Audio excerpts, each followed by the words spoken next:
You are looking at question number 12 on the ETS 022 practice test.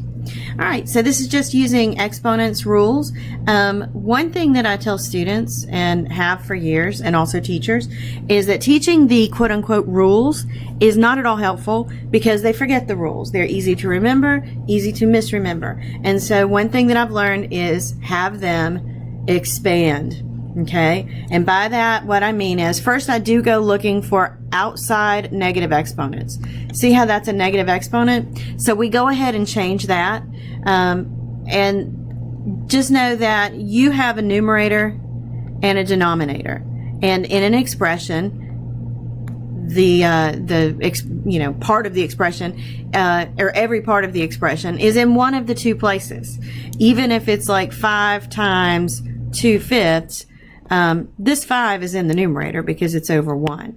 So, thinking of that, when you see a negative exponent, what that means is it's in the wrong place. And so, this is actually the expression 3x to the negative 2 to the third power. Notice that I'm not messing with the negative exponent, that it's in interior yet. Order of operations for these matters. And so, that would be times 1 over... Let me do it this way. That would be 1 over 2x to the third power squared. Okay? So, what that means is, if you expand this, 3x to the negative 2 times 3x to the negative 2 times 3x to the negative 2 times 1 over 2x cubed times 2x cubed. Now then, looking at this expression on the left, the 3x to the negative 2's, that means, notice now you're ready to handle those negative exponents. The x is in the wrong place. It's in the numerator, but to become positive, it needs to be in the denominator. So what you have is 3 over x squared times 3 over x squared times 3 over x squared times 1 over 2. And I literally made students do this. X to the third power times 2x to the third power, which is x times x times x. The thing that I noticed with students is when you make them expand, number one, they get it right more frequently. They're not relying on rules. But number two, they get to the rules eventually anyway.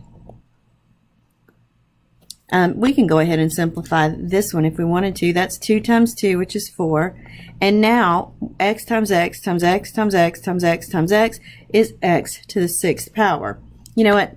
No, back up. I'm going to do the 4 first. I'm going to leave this like that.